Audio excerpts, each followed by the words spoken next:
औज़ुबिल्लाहिमिनश्शैतानिर्रजीम बिस्मिल्लाहिर्रहमानिर्रहीम अर्रहमान अल्लमल कुरान खलक़ल इंसान अल्लमहुल बयान। और अल्लाह ताला ने इंसान को पैदा किया और उसको बोलना सिखाया। इस सूरत में हमने आपको बताया था अल्लाह ताला की बहुत सारी नेमतों का जिक्र है और उसमें एक का ये कि अल्लाह ताला ने हमें बोलना सिखाया। आप देखें कि हम कुछ जहन में कोई बात आती है और हम लोगों को उससे बोल के उसका अपना मफ़हूम वाज़ेह कर देते हैं, और अगर हमें बोलना ना आता हो तो हम अपने दिल की बात, अपने दिमाग में जो बात है वो दूसरे तक नहीं पहुंचाते। तो अल्लाह ताला की एक बहुत बड़ी नेमत है अल्लमहुल बयान, उसने इसको बोलना सिखाया, बयान करने सिखाया। और इस सूरत में अल्लाह ताला ने बहुत सारी नेमतों का जिक्र किया है। पहला क्या था? अर्रहमान, इंतहाई मेहरबान अल्लाह। अर्रहमान अल्लमल कुरान, दूसरी नेमत अल्लाह ताला ने हमें कुरान का इल्म दिया। खलक़ल इंसान, इंसान बनाया। अल्लमहुल बयान, बोलना सिखाया। तो अल्लाह ताला की नेमतों का शुक्र अदा करना है। ओके बेटा, we are starting second lecture of acid base and salt and our topic is Lowry and Bronsted concept or Bronsted and Lowry concept of acid or base। इससे पिछले लेक्चर में हमने बताया था आर्हीनियस कंसेप्ट। आर्हीनियस कंसेप्ट में हमारे पास hydrogen ion अगर पानी में मौजूद हो तो वो एसिड होगा। हाइड्रोक्सिल आयन अगर पानी में प्रोड्यूस हो, कोई भी कंपाउंड प्रोड्यूस करे तो वो आपके पास बेस होगा और ये एसिड होगा। तो hydrogen ion producer in aqueous solution is called as acid and hydroxyl ion producer in aqueous solution is called as base. लेकिन कुछ कंपाउंड ऐसे हैं जिसमें हम बात करेंगे प्रोटॉन डोनर और प्रोटॉन एक्सेप्टर की। तो पहले ज़रा देख लेते हैं, ये जो आपके पास हाइड्रोजन एटम है, ये हाइड्रोजन एटम में एक प्रोटॉन है और एक इलेक्ट्रॉन है। ये हाइड्रोजन H है और अगर मैं इससे एक इलेक्ट्रॉन हटा दूं तो अब मेरे पास सिर्फ एक प्रोटॉन रह जाएगा और ये एक इलेक्ट्रॉन रहेगा। प्रोटॉन पे पॉजिटिव चार्ज आता है तो ये आपके पास हाइड्रोजन आयन आ गया। Hydrogen ion is also known as proton. और एक और फॉर्म भी है इसकी, अगर मेरे पास हाइड्रोजन एटम हो और उस हाइड्रोजन एटम में ऑलरेडी एक इलेक्ट्रॉन है और एक इलेक्ट्रॉन मैं बाहर से और ऐड कर देता हूँ, ये कहलाएगा आपके पास हाइड्राइड आयन। तो hydrogen atom, hydrogen ion, proton और हाइड्रोजन नेगेटिव आयन, हाइड्राइड, और एक आपके पास और भी है, आपको पता है H2। हम इसकी बात कर रहे हैं, इसकी proton. Proton is positive ion of hydrogen ion, has no electron, only proton. इसको हाइड्रोजन आयन भी कहते हैं, प्रोटॉन। तो लॉरी एंड ब्रॉन्स्टेड कंसेप्ट ने एक नया कंसेप्ट दिया कि ऐसा सब्सटेंस जो कि हाइड्रोजन आयन देगा वो कहलाएगा एसिड, और उसको मैं नाम दे दूंगा लॉरी एंड ब्रॉन्स्टेड एसिड। और जो वो प्रोटॉन या हाइड्रोजन आयन लेगा वो बेस होगा। So according to this definition, a Bronsted and Lowry acid is a substance, molecule or ion that is a proton donor। ऐसा कोई भी कंपाउंड, ऐसा कोई भी मॉलिक्यूल, ऐसा कोई भी आयन जो कि एक प्रोटॉन या हाइड्रोजन आयन देगा उसको हम कहेंगे Lowry and Bronsted acid। Whereas Lowry and Bronsted base is a species or substance, molecule or ions that can accept a proton is called as Lowry and Bronsted base। तो जो hydrogen ion दिया है वो H positive को दूसरा substance ले ले तो वो Lowry and Bronsted बेस कहलाएगा। हम एग्जांपल से ज़रा समझते हैं इसको। हमारे पास ये एक मॉलिक्यूल है, I don't know it is acid और बेस। ये एक और मॉलिक्यूल है, मुझे नहीं पता कि ये एसिड और बेस है। अब गौर करें, इसमें हमने इसको पानी में डिसॉल्व नहीं किया, इन दोनों को रिएक्ट किया है बस। तो इसमें हम देखें तो हाइड्रोजन और क्लोराइड आयन है, हाइड्रोजन आयन क्लोराइड आयन है, और ये आपके पास अमोनिया, दोनों न्यूट्रल हैं। लेकिन जैसे ही हमने इसको रिएक्ट किया तो इस HCl ने एक अपना हाइड्रोजन आयन इसको दे दिया और ये आपके पास आ गया अमोनियम, ये है अमोनिया। तो अगर इसका स्ट्रक्चर बनाया है अमोनिया का, तो अमोनिया का स्ट्रक्चर मेरे पास इस तरह होगा।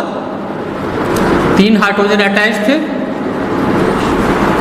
और ये दो lone pair of electron ammonia में मौजूद थे। ये नाइट्रोजन के एटॉमिक नंबर 7, पहले में 2, दूसरे में 5, वो 5 इलेक्ट्रॉन ये रहे 1 2 3 4 5। तो इसने जो हाइड्रोजन आयन दिया, तो अभी आपको मैंने बताया कि प्रोटॉन में एक इलेक्ट्रॉन था, वो हाइड्रोजन में एक इलेक्ट्रॉन था, वो निकल गया, और प्रोटॉन, तो इसके हाइड्रोजन के फर्स्ट शेल में 2 इलेक्ट्रॉन की गुंजाइश है। तो ये वाला हाइड्रोजन जिसमें इलेक्ट्रॉन डेफिशिएंट है, वो अगर यहाँ पर हम लगा दें तो ये हाइड्रोजन, इसकी डायरेक्शन इस तरह होगी, ये इस तरह, और ये बॉन्ड है coordinate covalent bond, next chapter में आप पढ़ेंगे। ये हो गया अमोनियम। अब आप गौर से देखें, इसने हाइड्रोजन आयन दिया है, इसलिए ये कंपाउंड एसिड हो गया। According to Laurent बॉसन concept, proton donor is called as acid, और अमोनिया ने एक प्रोटॉन लिया है तो ये हो गया base, Lowry and Bronsted base. यहाँ पर जब हम देखें तो हमारे पास ये एक एक्स्ट्रा हाइड्रोजन आ गया है। जब एक एक्स्ट्रा हाइड्रोजन आ गया तो डेफिनेटली हमारे पास पॉजिटिव चार्ज आ गया, पूरे मॉलिक्यूल पर मेरे पास एक पॉजिटिव चार्ज होगा, यानी कि एक हाइड्रोजन आयन मेरे पास एक्स्ट्रा मौजूद है, तो ये भी एसिड हो गया, क्योंकि ये भी H पॉजिटिव दे सकता है। तो यहाँ पर इसको अगर हम करें तो ये ammonium ion is a acid, लेकिन इसको अब मैं नाम डिफरेंट दे दूंगा, इसको हम कहेंगे कंजुगेट एसिड। ये क्लोरीन एक इलेक्ट्रॉन एक प्रोटॉन ले सकता है, तो ये कंजुगेट बेस हो जाएगा। दोबारा देख ले बेटा, वो तमाम कंपाउंड जो को प्रोटॉन देते हैं वो एसिड कहलाते हैं, जो प्रोटॉन लेते हैं वो बेस कहलाते हैं। हमने 2 सब्सटेंस लिए, हाइड्रोजन क्लोराइड और अमोनिया, इसमें भी H है, इसमें भी H है, लेकिन ये H यानी कि प्रोटॉन दे रहा है तो ये एसिड हो गया, इसको मैंने नाम दे दिया लॉरी एंड बॉस्टेड एसिड। और अमोनिया में चूंकि लोन पेयर ऑफ इलेक्ट्रॉन मौजूद है, तो ये इसकी एबिलिटी है कि एक इलेक्ट्रॉन एक प्रोटॉन ले ले, तो ये लॉरी एंड बॉस्टेड बेस हो गया। इसके नतीजे में मेरे पास अमोनियम आयन आ गया और क्लोराइड आयन आ गया। अगर हम देखें तो अमोनियम में एक एक्स्ट्रा प्रोटॉन आ गया, जो कि मैंने यहाँ पे जाहिर किया हुआ है। तो अब अमोनियम भी एक प्रोटॉन दे सकता है, तो ये भी आपके पास क्या हो गया, एसिड हो गया। लेकिन ये इसकी वजह से हुआ तो उसको एक नाम दे देते हैं कंजुगेट एसिड। और क्लोराइड के पास तो कोई हाइड्रोजन आयन नहीं है और नेगेटिव आयन है, all negative ion are called as conjugate base because they have an ability to accept proton. ये एक एग्जांपल होगी। दूसरी एग्जांपल की तरफ हम आते हैं।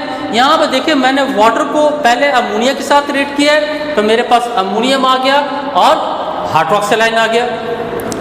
वाटर को अगर मैं देखूं तो वाटर की आयोनाइजेशन में अगर देखूं तो water molecule is ionised into hydrogen ion and hydroxyl ion. एक वाटर मॉलिक्यूल को जब मैंने ब्रेकअप किया तो उसमें एक हाइड्रोजन आयन यानी कि प्रोटॉन और एक हाइड्रोक्सिल आयन आ रहा है। चूंकि रेशो आपके पास 1:1 है, तो वाटर तो न्यूट्रल हो गया, वाटर तो न्यूट्रल हो गया because it contain equal number of hydrogen ion and hydroxyl ion. अब अगर इस वाटर को मैं अमोनिया के साथ रिएक्ट करता हूं तो यहां पर वाटर मॉलिक्यूल एक हाइड्रोजन आयन देगा, तो ये हो गया मेरे पास एसिड। कौन सा acid? Lowry and Bronsted acid. और अमोनिया ने एक हाइड्रोजन आयन या प्रोटॉन ले लिया, तो ये हो जाएगा आपके पास Lowry and Bronsted base, Lowry and Bronsted base, because ammonia can accept hydrogen ion. दूसरी तरफ हम देखते हैं कि हमारे पास फिर अमोनियम आयन फॉर्म हो गया। अमोनियम आयन जब फॉर्म हुआ तो उसमें फिर एक एक्स्ट्रा हाइड्रोजन आयन मौजूद है, तो ये अगेन कंजुगेट एसिड हो गया, क्योंकि प्रोटॉन डोनर है, तो इसको हम कहेंगे कंजुगेट एसिड। और अभी बताया नेगेटिव आयन जो होंगे उनमें एबिलिटी होती है कि वो प्रोटॉन को एक्सेप्ट कर ले, तो ये कंजुगेट बेस हो गया। तो पता लग गया इस पर्टिकुलर केमिकल रिएक्शन में वाटर एक्ट कर रहा है एज एन एसिड और अमोनिया एक्ट कर रहा है एज एन बेस, तो हमने नाम दिया Lorien Brønsted acid, Lorien Brønsted base, और उसके नतीजे में कंजुगेट एसिड और बेस आ गया। लेकिन यहाँ पे तो हमने बताया कि ये न्यूट्रल है। यहाँ पे इसलिए न्यूट्रल है कि यहाँ पे हाइड्रोजन और हाइड्रोक्सिल आयन की जो रेशो है वो बराबर है 1:1।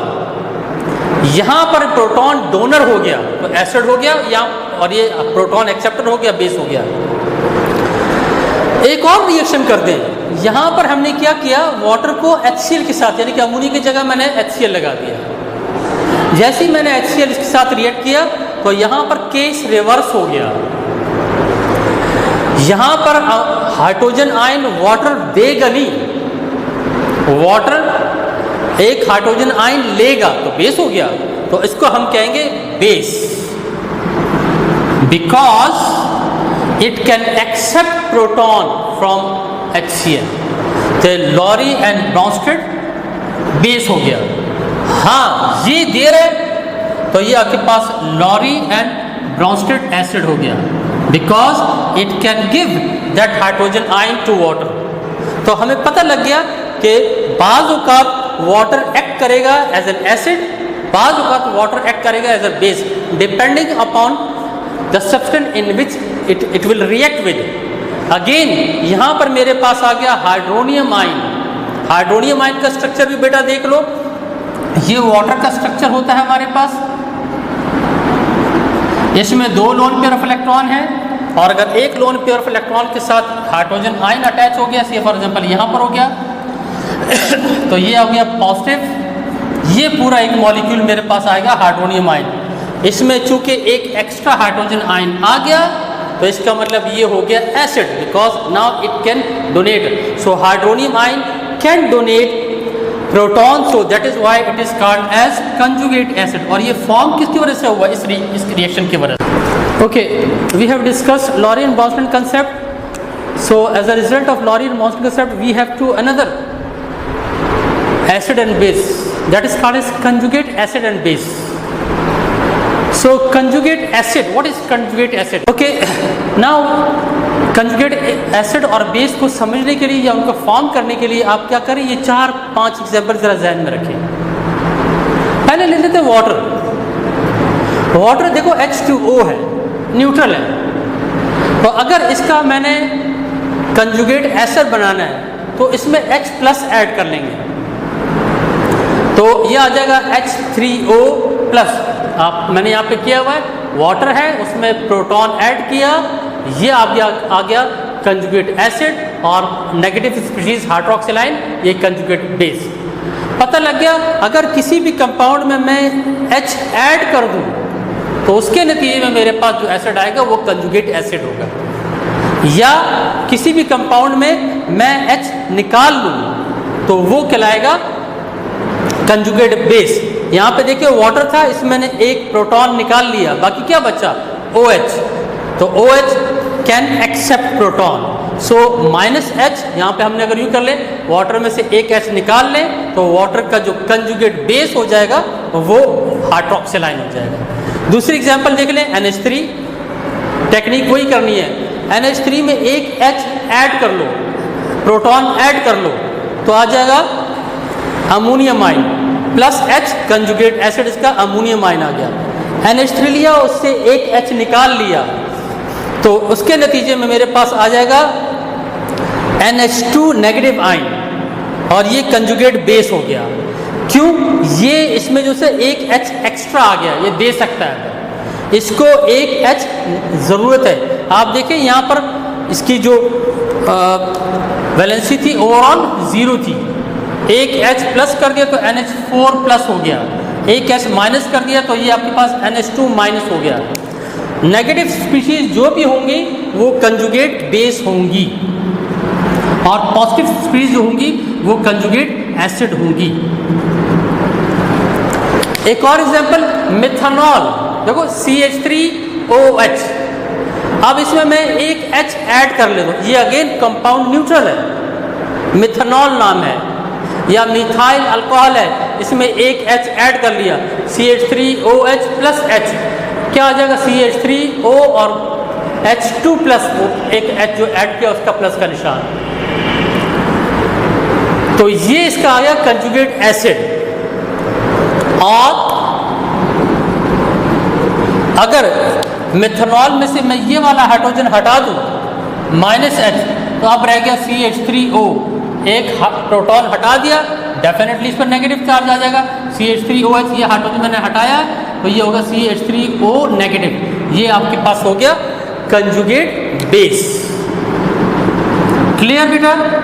एक और एग्जांपल करते हैं, डाई हाइड्रोजन फॉस्फेट आयन।